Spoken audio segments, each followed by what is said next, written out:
Hello, welcome to Ken Studies CAPF AC 2022 mentorship programme में आज हम टारगेट सेशन 6 कर रहे हैं। यानी कि आज आपको नेक्स्ट होमवर्क प्रोवाइड कराया जा रहा है।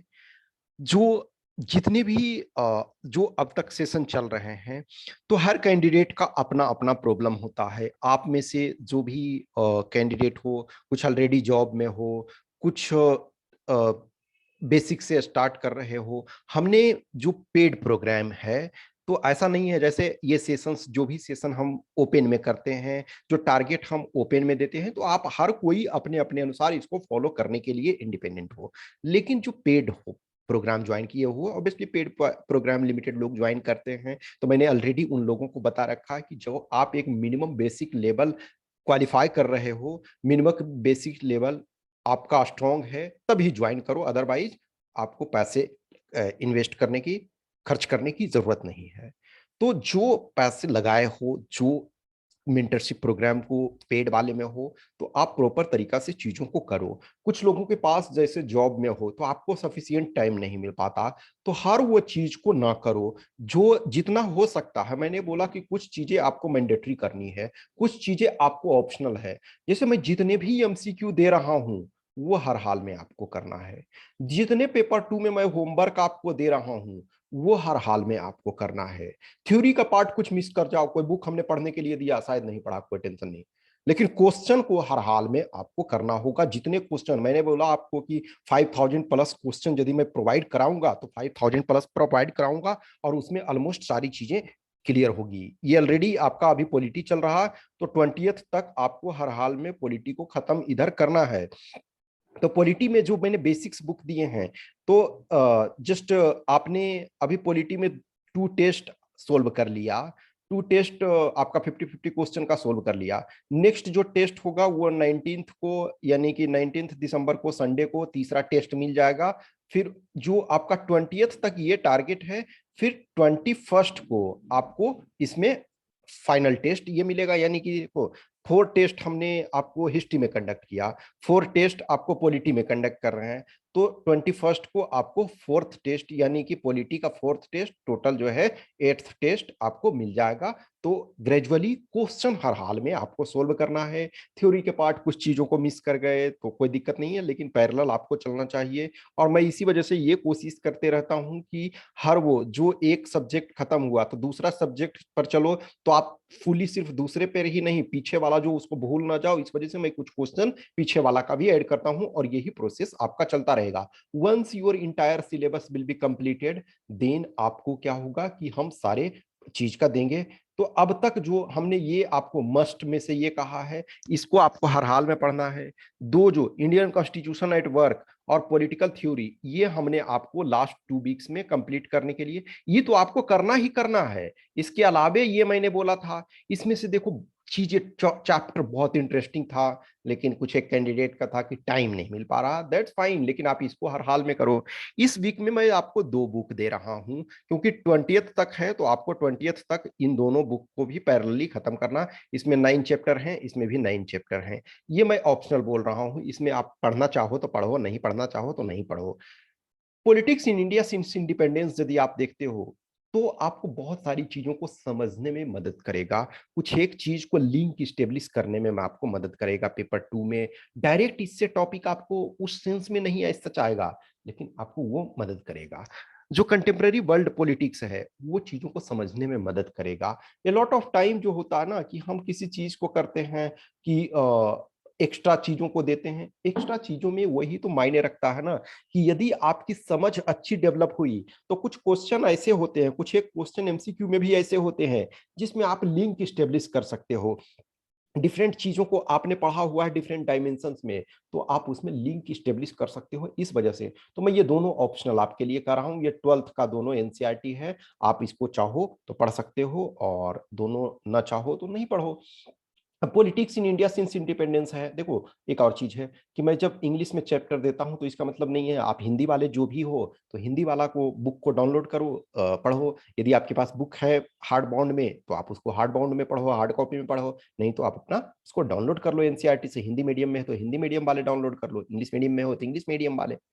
तो जो politics in India since independence है, तो उसमें पहला है चैलेंजेस ऑफ नेशन बिल्डिंग। जब इंडिया इंडिपेंडेंट हुआ तो 565 देसी रियासत थे, उसको यूनिफाई करने में सरदार वल्लभ भाई पटेल ने किस ढंग से भूमिका निभाई। हर कोई जो है अपने पास पावर रखना चाहता है। तो इंडिया जब इंडिपेंडेंट हुआ तो जो नेशन बिल्डिंग उस समय एक बहुत बड़ा चैलेंज था। हम ऑलरेडी एक्सटर्नल एग्रेशन जैसी सिचुएशन को फेस कर रहे थे। पाकिस्तान जो है बहुत सारे एरिया पे अपना कब्जा करना चाहता था। उसमें देखोगे कि कश्मीर का कॉन्फ्लिक्ट जो है वो इम्पोर्टेंट था। हैदराबाद के निजाम जो थे वो अपना इंडिपेंडेंस घोषित करना चाहते थे। फिर जूनागढ़ के नवाब थे वो करना चाहते थे। भोपाल के नवाब थे वो इंडिपेंडेंट रहना चाहते थे। नॉर्थ ईस्ट का प्रॉब्लम। तो जो चैलेंजेज ऑफ जो नेशन बिल्डिंग है, इसको आपको हर हाल में फर्स्ट चैप्टर तो आपको हर हाल में पढ़ना है।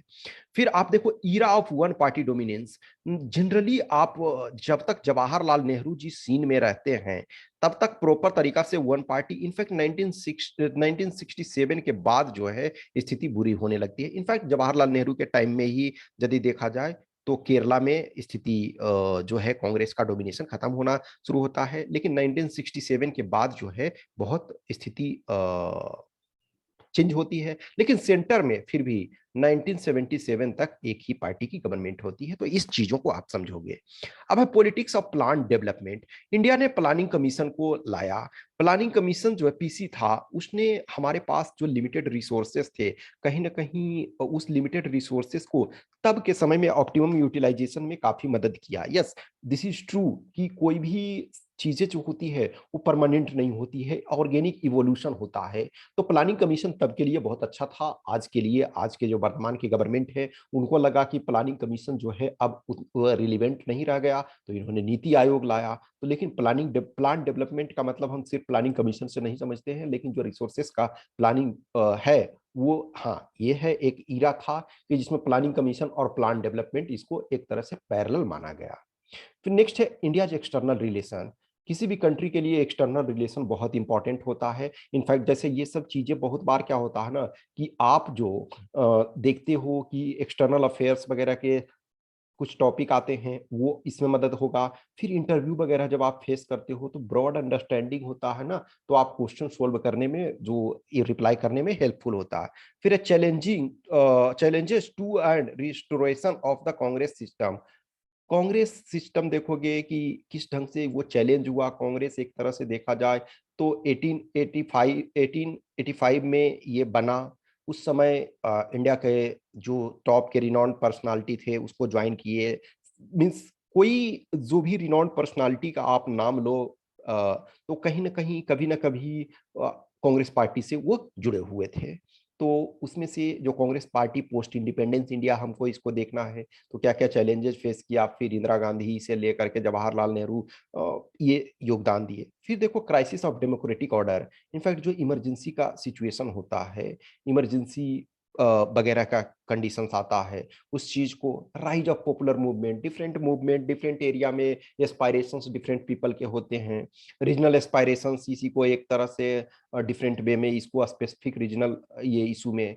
फिर recent development in Indian politics क्या चल रहा है अभी। जैसे देखो, जब हम लोग एक तरह से, मैंने जब पॉलिटिक्स में इंटरेस्ट लेना, इन द सेंस पॉलिटिक्स में इंटरेस्ट लेने का मतलब ये नहीं है कि हम लोकसभा का चुनाव ही लड़े या राज्यसभा का, या इन द सेंस, लेकिन जब हम पॉलिटिक्स को समझने लगे, उसमें मजा आने लगा, तब हम सोचते थे कि शायद वन पार्टी की पावर में आना शायद इंडियन डेमोक्रेसी में बहुत मुश्किल होगा। लेकिन 2014 में वो नरेंद्र मोदी ने कर दिखाया। जो भी Narendra Modi in the sense अकेले नहीं, बीजेपी ने उस चीज को कर दिखाया। जो भी है अपना उनका स्ट्रेटजी था वो वर्क किया। तो ये सारी चीजों को देखेंगे तो ये आपको इंटरव्यू में मदद करेगा।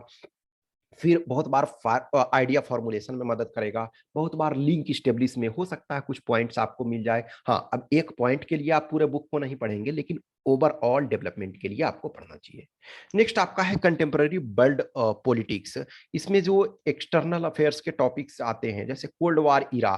कोल्ड वार इरा तो हैरी एस ट्रूमैन जो अमेरिका के राष्ट्रपति थे 1945 से बने, 45 से 1953 में तक में ये रहे। तो उन्होंने एक तरह से यूएसएसआर यूएसएसआर और यूएसए, ये दोनों साथ में वर्ल्ड वार 2 लड़े, लेकिन फिर दोनों में प्रॉब्लम हुआ, कॉन्फ्लिक्ट हुआ, तो यही कोल्ड वार में परिणत हुआ। डायरेक्ट वॉर का सिचुएशन नहीं आया, लेकिन कोल्ड वार जो है राइवलरी चला।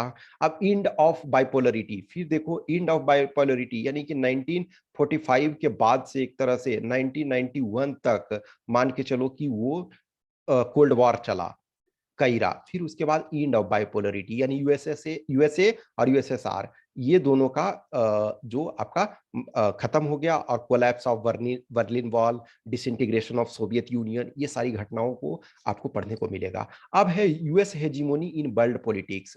सो यूएस है, उसके बाद एक तरह से US became master of the world.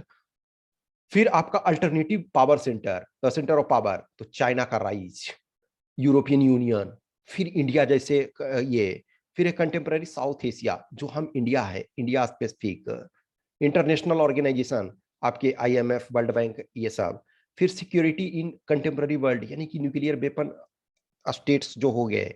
फिर इन्वायरमेंटल एंड नेचुरल रिसोर्सेस, ये तो आपका इंपॉर्टेंट है ही है, और ग्लोबलाइजेशन। तो ये पेपर 2 में आपको काफी हेल्प करेगा। और स्टिल मैं ये कहता हूं कि ऑप्शनल, मैं समटाइम जो है लंबे रास्ते बताता हूं, इस वजह से बहुत सारे स्टूडेंट्स को ये बुरा लगता है, तो मैं कुछ नहीं कर सकता हूं। मुझे जो सही लगता है, मुझे जो रास्ते लगते हैं, आप क्या जानते हो ये इसके साथ साथ इंपॉर्टेंट है कि और लोग क्या कर रहे हैं। ए लॉट ऑफ कैंडिडेट जो सिविल सर्विसेज का, आईएएस का प्रिपरेशन कर रहे हैं, उनके लिए ये आसान हो जाता है क्वालिफाई करना, थोड़ा सा यदि ये अपना एनर्जी इन्वेस्ट करते हैं।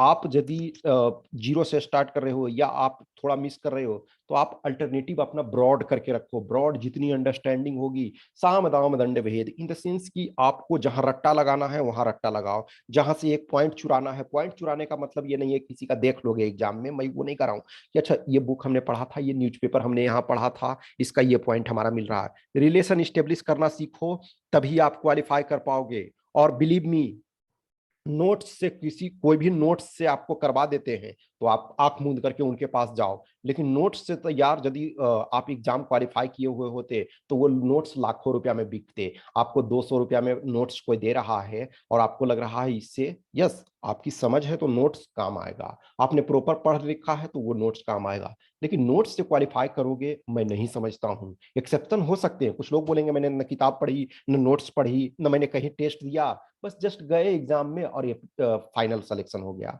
ऐसे नहीं होता है, एक्सेप्शंस हैं कि उन्होंने दूसरे एग्जाम के लिए पढ़ा, इस एग्जाम के लिए स्पेसिफिक नहीं पढ़ा। तो आप जितना होराइजन अपना ब्रॉड रखोगे, उतना बहुत सारी चीजें, एनसीईआरटी को आपको खरीदने की भी जरूरत नहीं है, आप डाउनलोड करो उसको पढ़ो। लैपटॉप वगैरह है आपके पास, सिस्टम है, तो सबको ऑर्गेनाइज फोल्डर में रखो। मोबाइल है तो ठीक है, जिस समय पढ़ना है उसको करो। स्मॉल नोट्स आप अपना तैयार करो, ताकि जो चीजों को पढ़ा है वो रिवीजन में काम आए। मैं अगेन बोल रहा हूँ कि ये दोनों बुक्स जो 12th का एनसीईआरटी है ऑप्शनल है, लेकिन पढ़ोगे तो ऑब्वियसली आपको फायदा होगा। और दो दो चार चार पांच पांच पांच मार्क्स ही एक्स्ट्रा बढ़ गया तो ये सही है। फिर जो पेपर 2 में ग्रामर का आपका है, इसमें इस वीक में आपको 4 चैप्टर करना है, 4 टॉपिक्स करना है। वॉइस, आपको एक्टिव वॉइस, पैसिव वॉइस, उसके वीडियो मिल जाएंगे। क्वेश्चन टैग, इम्फैटिक और रिमूव टू, ये 4 टॉपिक इधर आपको इस वीक में कंप्लीट करना है। इसके वीडियो का मैं एक्सेस करवा दूंगा। फिर जो आपका ग्रामर का टेस्ट है, तो ठीक है, मैं आज ग्रामर का टेस्ट, एक मैंने बोला तो जो पेड सब्सक्राइबर है उनको एक ग्रामर का टेस्ट, फुल वाला एक्चुअली मैं टेस्ट दूंगा। आपको जो भी है इस वीक तक में किसी भी टाइम आपको सोल्व करना है आराम से। कुछ चीजों को जो नहीं आता है उसमें कोई दिक्कत नहीं है, और जो आता है उतना आप सोल्व करो। तो इस वीक में मैं आज एक ग्रामर का 1 टेस्ट एटलीस्ट जो पेड वाले हैं वो उनको मैं प्रोवाइड करा दूंगा। और कुछ एक चीजें जो मिस हो रही है वो मैं उसको कंप्लीट करने का कोशिश करूंगा। और जो होमवर्क आपको दिया जा रहा है, ऑब्वियसली जो पेड वाले हों उनको होमवर्क दिया जा रहा, तो जो होमवर्क पेपर 2 में दिया जा रहा उसको लिखो। कुछ एक है कि आप मान के चलो कि अभी प्रॉपर तरीका से ऐसे नहीं लिखे, या एग्जाम में आप दिए, आपने उस ढंग से नहीं किया, दैट्स फाइन, इट्स ओके। अभी जो मैं टॉपिक दे रहा हूँ उसको आराम से सर्च करो नेट पे, जो भी फाइंड कर सकते हो। जहां डिस्कशन चाहिए वो डिस्कशन के लिए आप मुझे मैसेज करना, मैं आपसे ऑब्वियसली है जो पेड वाले हैं उनसे मैं बात करता हूँ। और जब भी ज़रूरत होती है मैं कोशिश करता हूँ कि जितना हो सके इंटरेक्ट करने का। हाँ, मैंने कुछ लोग का आप में से सुझाव था कि लाइव जो आपका इंटरेक्शन प्रोग्राम है जो पेड वाले कैंडिडेट्स का, तो वो भी मैं आपको स्टार्ट करूंगा कमिंग डेज में, जब मैं अप्रोप्रिएट पाऊंगा कि यस आप लोग को करना चाहिए, तो मैं वो भी प्रोग्राम आपको दूंगा कि आप अपने क्वेश्चंस वगैरह हैं बीच बीच में लाइव सेशन रहे, जूम मीटिंग टाइप का, इन द सेंस की प्राइवेट मीटिंग, तो वो भी मैं ये करूंगा, ताकि आप एटलीस्ट, मैं कोशिश करूंगा कमिंग डेज में, अभी थोड़ा टाइम लगेगा लेकिन उसको मैं, चूंकि अभी इंटरव्यू वगैरह वाले कैंडिडेट हैं तो उनको भी गाइड करना पड़ता है, तो बहुत सारा व्यस्तता के कारण फिर मैं थोड़ा सा फ्री होता हूँ, तो एटलीस्ट संडे को हम सेशन रखेंगे ये, जिसमें आप अपने लाइव क्वेश्चन पुट करोगे और चीज़ों को ये वर्क करोगे, ठीक है। तो जितना होमवर्क दिया जाता है आपके पास, यदि फुल रूप से आप इसी को प्रिपरेशन कर रहे हो, तो एक्स्ट्रा जो भी मैं बताता हूँ कि ये ऑप्शनल है, उसको भी प्रॉपर तरीका से पढ़ना है। लेकिन यदि आपको टाइम परमिट ना करता है तो कुछ करो या ना करो, लेकिन जितने क्वेश्चन दिए जा रहे हैं उस क्वेश्चन को हर हाल में सोल्व करो, वो आपके लिए जरूरी है। और होराइजन जितना ब्रॉड रहेगा उतना आपके लिए फायदा होगा, ठीक है। कुछ भी क्वेश्चंस, क्यूरी, डाउट्स होता है तो आप हमें इस व्हाट्सएप नंबर पे या इस टेलीग्राम नंबर पे प्लीज प्लीज मैसेज करो first. If required obviously I call you, लेकिन आप पहले मैसेज कर लो कि यस मुझे ये काम है, मुझे तो मैसेज में सोल्व हो पाता है तो ठीक है, नहीं तो कॉल की जरूरत होती है तो मैं कॉल करता हूँ। Okay, thank you.